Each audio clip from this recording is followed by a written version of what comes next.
Welcome to The Lens with me, Sarah Travers. The Lens is a business in the community podcast in partnership with One Young World. I'm delighted to introduce our guests today. They are John Bason, who is the chair of PRIMARK, but also chair of Business in the Community's Hounslow Pride of Place partnership. And we're also delighted to introduce Motunrayo Olaogun, Sales and Business Management at PRADA. Now, in this episode, we'll be discussing the importance of bolstering communities across the UK and indeed further afield. I'm excited about this one. Let's get stuck into the conversation. John, Motunrayo, welcome to The Lens. Thank you very much. It's lovely to be here. This was a lovely pairing today. Someone from a well-known high street retailer, PRIMARK, and someone who works for a high fashion brand, PRADA, no less. Well, I'm really interested in finding out more about who you are, what you do, and indeed about that passion for really making a difference. So, John, let's start with you. If you could please tell our listeners a bit about yourself and how you've come to be in your current role at PRIMARK. And if you'd love to share a little bit of outside work information too, we love that. Great. Well, thank you very much, Sarah. Thanks for that introduction. Of course, it's where do you start? Well, by background, I'm actually a scientist, and so I did physics at university. And when I finished there, I really didn't know what to do, and so I did voluntary service overseas. And so I taught as a volunteer teacher in the very northwestern part of Ghana in West Africa. That 1 year of being a volunteer teacher probably has set a lot of my thinking about my career and really what I'm about. I think first and foremost, I love being a businessman, and I've loved working in business for so many years. And in fact, I've worked with PRIMARK now for nearly 30 years. Over that time, it's really, what are the values that you bring to bear as a business person? How do you make the big decisions that you do make and make sure that they're coming from the best place? And then the experience that I think you get from being a business person, how do you bring that experience then to, if I can say, the community or the charitable sector? And so over the years, I've been involved with a number of charities, not least Fair Share, which is about the redistribution of surplus food and the support now in the UK of really over 8,000 charities. How do I get to where I am now? I love business and I've got to say, fashion retail. Motunrayo, I'm really looking forward to hearing what you have to say, because I think probably the listeners will find a number of surprising similarities, I suspect, between PRIMARK and PRADA. I think we share more than the first letter of both businesses with the letter P. Just a little bit on my personal background. I'm a family man. I have 3 children. When I say children, they're still my children, but they're all in their 30s now, and with 2 grandchildren. Just to pick up very quickly before we bring in Motunrayo, I'm sure she's itching to share her story as well. But this year in Ghana as this volunteer teacher, do you think that would be a good idea for everyone to do something like that? I would say that, because I suppose it's about active citizenship, really. You realise that you've got something to give. And my goodness, there was a community that needed the support. Had I not been a teacher there in that north part of Ghana, then there would have been nobody teaching physics and mathematics. And so when those students went on to university, that really is an achievement. And the bond that was created between me and the students was, Sarah, incredibly strong. And the fact that I talk about it now, here is 1 year that was so many years ago, says something about the strength of working in a community and what you can do with the skills that you have. I think definitely that other P, we've got PRIMARK, we've got PRADA, but we've talked about passion too. And that is so clear, John, that passion and that purpose and just what that 1 year did, not only for you, and I'm sure it taught you an awful lot about yourself, yes, but also then to have everyone go on to university. That's pretty impressive. Right, Motunrayo, over to you. You're joining us from Zurich in Switzerland, Motunrayo. So quite a journey for you. Could you tell us a little bit about your background and how you got to be working at PRADA? Yeah. All right. A little bit about my background. I'll start by sharing that I was born in Lagos, in Nigeria, and I grew up in a very closely knit neighborhood. And I caught on a word that John used, and it's the word volunteer. And I dare to say that I started to volunteer to help my parents at a very, very young age. I remember when I was 8, I used to bake cupcakes and I just did it myself because I thought I could take them to class with me and sell them to my classmates. I think that must have been inspired by the fact that I thought my parents didn't always have a lot of money. And I thought if I sold something, I could help. I used to paint pictures and I would sell them to my father's friends. And I remember there was a time when my father's friends would check, hey, is Motunrayo home? Because if she is, I'm not coming because she's just going to make me buy things.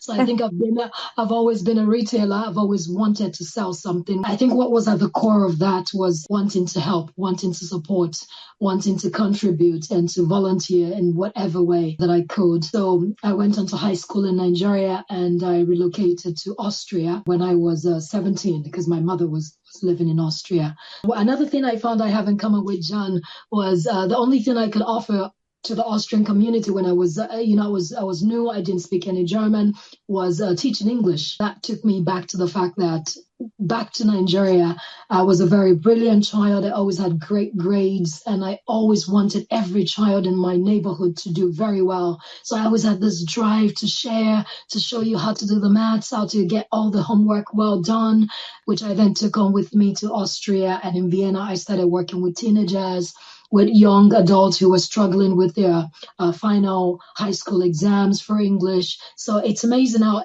everything you do just kind of ties up together. Because I thought that my parents would love me to do something in the sciences, I went on to the University of Applied Arts and studied fashion design for 5 years. And at the same time, I was running my own fashion label. I had 4 friends who were on my board, if I could say that, and they were giving me all the support that I needed. And I did that for 12 years. And in 2020, I decided to go do an executive MBA in Paris. And then I started to focus and dive into luxury from a French, Parisian, or from an Italian perspective. Because what I was doing was luxury as well, but it was small in a very, African contemporary way. So yeah, that's my journey so far. So you're a little bit of a juxtaposition, aren't you? Because on one hand, you're very into luxury fashion retail, but then Mm. you've got this philanthropic side and this giving back. And I know when I was doing my research into you, Motunrayo, you strongly believe that each of us has the Mm. ability to make a difference. So that philanthropic side to you, you don't have to be a millionaire to be able to give. Yeah, I always say that everyone, all of the 8 billion plus people on the planet, we all have something to give because giving can be tangible or intangible. And sometimes it's small and profound, or it's big and it's corporate.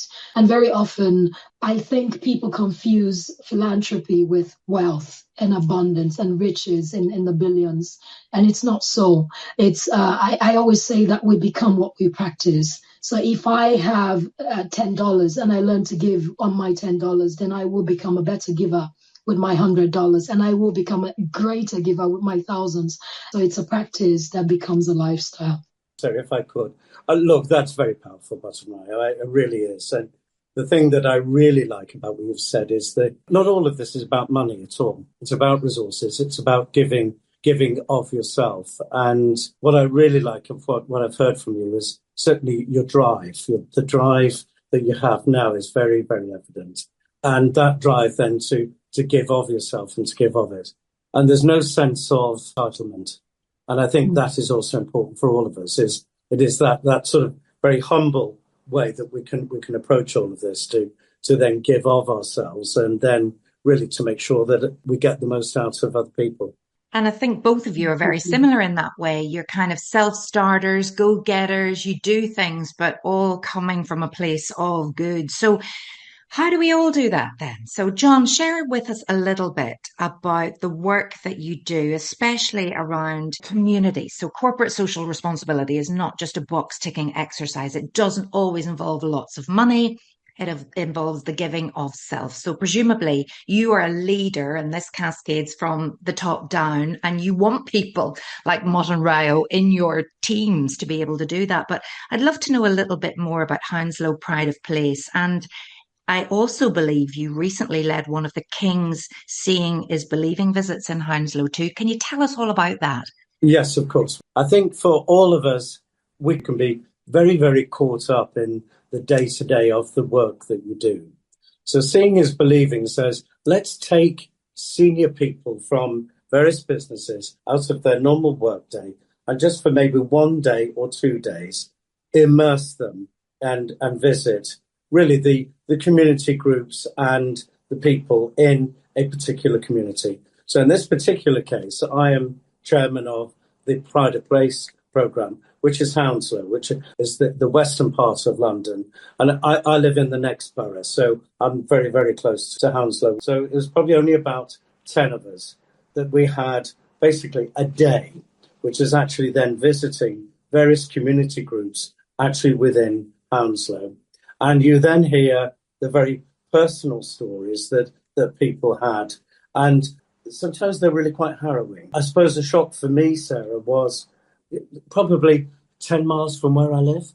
And obviously people's reactions are different, but very often it's like, this should not be happening. And you know what then it very quickly goes into is, what can I do to make a difference here? And when you have people in business, it's then how can they bring the resources of their company to bear on that? I certainly remember in business maybe 20, 30 years ago where you were really about how do you make the business more profitable, bigger and so forth. Today it is very different. I think the employees that you have are very, very concerned about the mission, the purpose of the company, and what can the company do, or what can the people working for the company, what can they do in their local communities? And so 2 of the chief executives that I had on the Seeing is Believing talk was, one of them was the chief executive, Sean Doyle of British Airways. He said to me, John, a number of the people working at British Airways will be probably the Hounslow Borough. What are the things that we can do, and what can the people of the employees of British Airways do to actually help the community in which they live?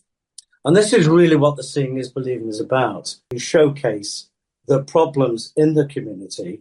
Here are people saying, we want to be involved with the community. How can we bring them together? And I think we're in the foothills of this, but I think we've got further to go. What was happening? What were the challenges? What was the shocking nature that you didn't realise as well was happening 10 miles down the road? A lot of it is around the youth in our community. So it would be about the self-esteem of the young people that we met. My mother gave me a belief in myself. I think there are other ways to help bring a belief in themselves to be able to do something really with their lives rather than believe that the system is not for them. And so I was surprised at the number of young people who are not in the educational system. The other thing is, for example, drug gangs, that actually, if you're not very careful, if young people feel that they don't belong, then there can be drug gangs that can actually say, well, okay, here you go. Here's a community. Why don't you be part of us? It's toxic. It's insidious. So it pulls them in. I met people whose children had been pulled into gangs, and including just horribly a fatality for one lady, and actually listening to how she is continuing to try and manage the loss of her young son. So for goodness sake, we do have a responsibility to actually, support the youth in our communities. And, where that is not working for them, how can I bring the people and the resources together to provide a better environment for them? It's one thing to recognise, I need to do something, we need to do something. What do you do then?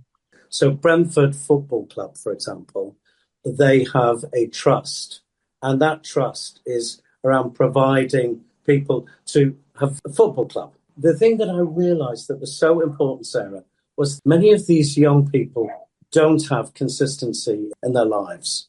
So some people will promise one thing but not deliver. What this football club would do is regularly, then they would bring the team together.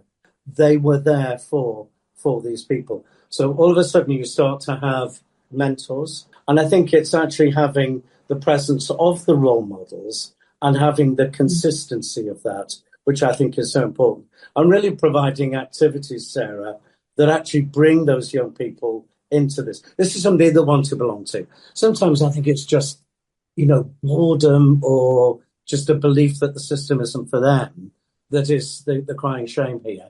It's showing that actually the involvement with this is fun, very relevant. And then, of course, you can then provide, or at least the vision of a way that can actually take you through this. And the fact then that you brought the likes of British Airways, I believe Compass was there too. So it's not just Primark, it's the ripple effect. It's that collective responsibility, isn't it? It's not just about Primark, it's about what we can all do together. Absolutely so. Absolutely. And Motunrayo, I'm sure you feel really inspired by listening to John and what those experiences have done, not only for him, but for other organizations, and indeed what he must bring back to lead his own company. Because it's true, today, young people who are in employment want to know that there's a purpose there, that their lives are looked after, and that they're responsible. I'd love to hear a little bit more about your work that you've done, especially in your own home country of Nigeria. Thank you, Sarah. I think I'd like to first say a big thank you to John for highlighting the fact that there are people who need help everywhere. The work you're doing is in the UK, and I live in Switzerland. And very often I think there is this myth that help is only needed in developing countries, like countries in Africa or in Asia. And that's not the case. In fact, I guess when we look deeper, every society, whether it's Switzerland or Australia, there are people that we could offer help to. Okay, so my situation started when I was a child in Nigeria. I remember I used to take the bus to school. So for me, that was like a regular middle-class family where you could afford a pretty good school, and I didn't have to walk to school. And I remember that on every journey I made to school, on the bus, looking out of the window and back home, I saw kids who walked barefoot to school, who had very torn and tattered and broken clothes, and you could tell it was the only clothes they had. And I always thought, even then as a child, oh my God, I would love to do something about this. And those thoughts never left me. So when I started studying fashion design and I got the contract to do the wardrobe for talent shows, and at the end of the shows, I just had so many fabrics left. So I started to think, what can I do with the leftover fabrics? And I was willing to pay my staff to make those fabrics into beautiful garments, because very often we say that children in such communities need healthcare, and they need food, and they need education.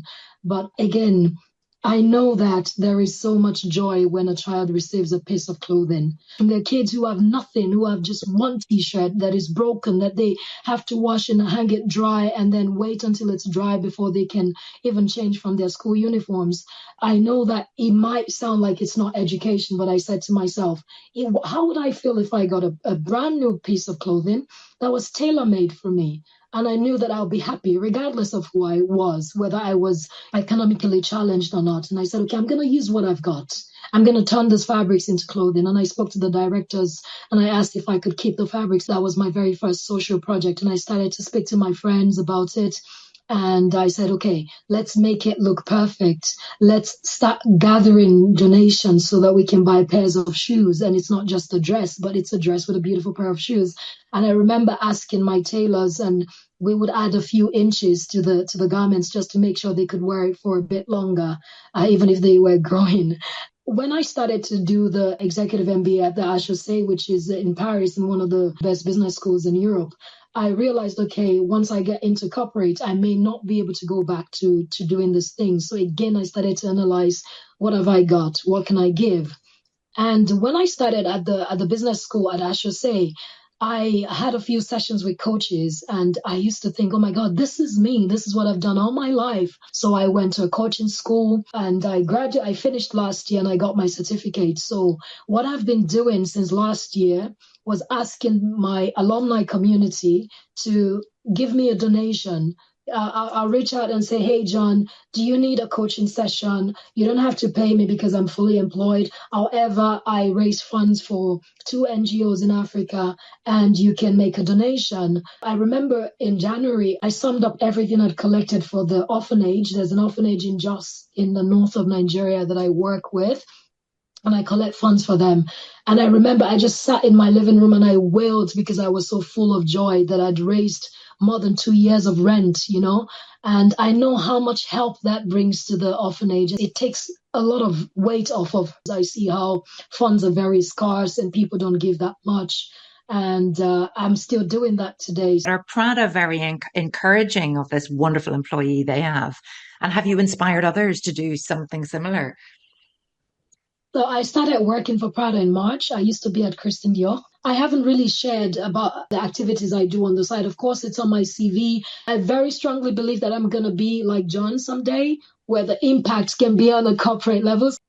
I mean, so if I could come in and maybe comment on what Motunrayo said. I think by your personal example, the effect that has in the organisations where you work the ripples are way, way bigger than I think you would probably ever realise. There are a couple of things that you've talked about, and I really would like to highlight.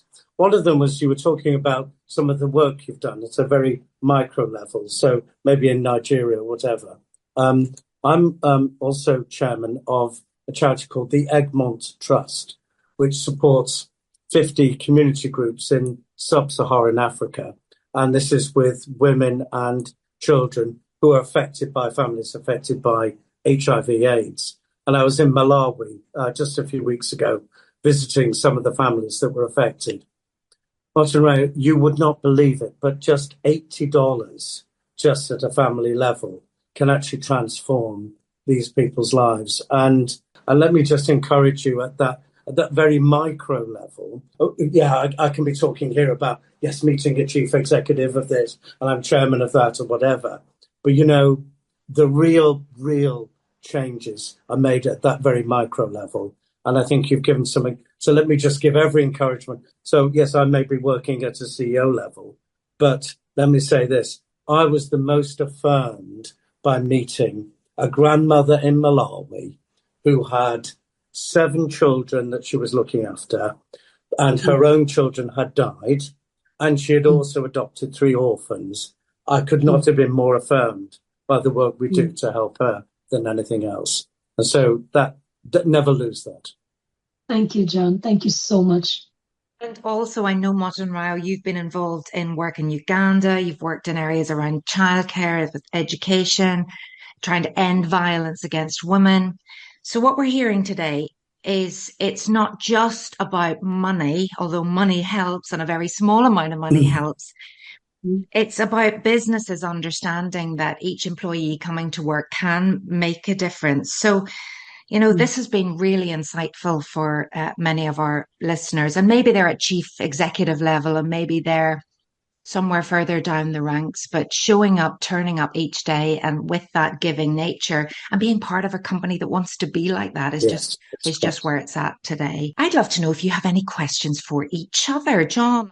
I am absolutely full of them for Motunrayo. So I've been very impressed by your drive, by your passion. What are your next steps? How do you want to develop your reach and your ability to be able to affect communities? Because I think you've got so far to go.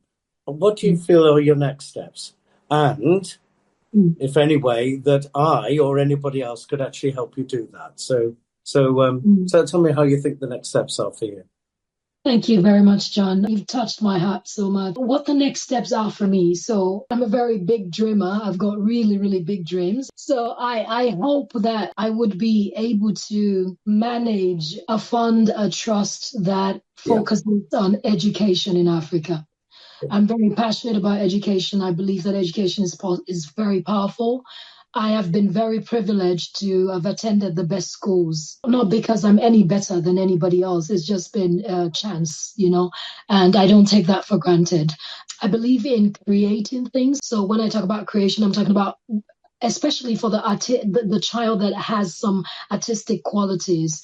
And I say that because very often in Africa, children or young people are not very much supported if whatever they're interested in is not finance and law and medicine and stuff like that. So my dream is to have a sort of an art academy, and to empower, to support the young creative African child. I'm hoping that this kind of academy is, of course, based on scholarships where the children don't have to be children of affluent, wealthy parents, but a child who's really receiving an opportunity that they would never have had without something like that coming around. And for me, the most beautiful reward with the work that I do is this. Children that I'm never going to meet. It's not about getting anything back. It's not, it's none of that, and for me, that's what giving really means. When you give to people who cannot return in any way, manner, or form. For me, giving is really going out of your circle of comfort of, this is not common people that you see every day, and really giving without any notion of getting anything in reward, and it just comes really straight from the heart. Hopefully someday I'll be able to manage funds and finance on a much larger scale where the impact is so much greater. Yeah. That is very much the way that I see it. On a personal basis, I've supported 3 young people, one in Tanzania, one in Rwanda, and one in Ghana, where I've supported them for all of their university fees to get them through, so they could not do it. And the first person that I did this for in Tanzania, I'd only met them for 3 hours, and this young man said that he wanted to go to university. So I said, well, that's what you're going to do. And I did that with just in the belief in him. You get repaid so many times. It is, you do it without the expectation of anything in return. Let me really support you in everything you're doing there, because an education as well it isn't a hand me down. This is a hand up. This is an empowering of people for what they can do. So I'm a firm believer. So all power to you. Now, I'm wondering, Motunrayo, what question would you like to ask of John? You said that you were teaching physics and maths in Ghana. How did the journey happen from that to where you are today? I admire your journey. I'm inspired by your journey. And I'm just wondering, did you always want to be where you are today, or did it just happen? When I came back from Ghana, I thought to myself, well, I'll do a business career, and then at the age of 50, I will give up work. And well, that didn't happen because I'm somewhat older than 50 today. It's really spending my time on what I feel I'm good at and where I can contribute. So actually being a business person and hopefully bringing the values that I think are right, I think that has been actually a very good way of developing my career and my time. I'm spending more and more time now supporting various charities, and so I can take that time out. I've given up my executive role that ended a couple of years ago. I suspect you and I are similar in that my week is very full. I think a lot gets squeezed into that time, and long may that continue. So I think it's really doing what I think it's actually doing what I think I'm good at. And that hopefully has been a mixture of a business career and then supporting various charitable works. And I think that chair role allows you to do that. It also allows you to get in with an organization and really kind of work on the culture if you do it right. Yeah. Yes. Fabulous, John. Right. Well, I have 2 final questions for each of you. One is we've started a little bit of a book club now on the Lens, but in terms of encouraging our listeners to read one piece of research, one report, one book or whatever that's inspired you to be more responsible, have you any suggestions, each of you, John? I've just read a book about Hastings Banda, Dr. Banda, who's about in Malawi. And I would encourage everybody to read that because it was about the work that he did in Malawi. Motunrayo, I don't know if you've read that one. No, I haven't read it, so I'm going to check it out. As responsible leaders, more mature and those emerging, what are you personally committed to doing more of or less of in the coming year? Motunrayo. I think I'm committed to share more. I believe that with all the work that I do on a private level, I could put more time into personal branding so that I'm sharing, like just like the podcast we're having right now, that I'm sharing more and I'm taking out time to expand my reach, so to speak. So it would be working on personal branding and sharing my story and just having a wider reach so that it's, again, the impact would ripple across more than I'm doing right now. Absolutely. John? I think spending more time networking. The thing that has really impressed me working in PRIDA Place in Hounslow is the power of connection. Just in the same way that I think Motunrayo and I, here we go with P&P, Primark and PRADA. You're in Zurich, I'm here in London. But so many things actually connect us. The same, I think, goes in Hounslow, where I think you find that actually a lot of good work can come by connecting different groups to actually bring an outcome. And that really is what the PRIDA Place is really all about, Sarah. It's actually how can we collaborate to turbocharge what is right. And I think it's spending more of my time making sure that I can make those connections to make those things work. That's really what I'd like to do.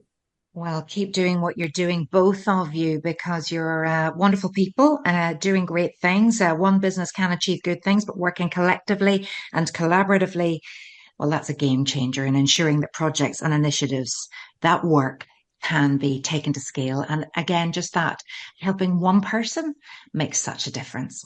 Thank you so much to John and to Motunrayo for a wonderful edition of The Lens. And if you've been listening thinking, gosh, how do I get involved in that? If your business or you would like to get involved in supporting communities by leading or indeed attending one of the King's Seeing is Believing visits or becoming involved in our Pride of Place work, we would love to hear from you. Please visit www.bitc.org.uk. Thanks so much for tuning in, and I'll see you next time.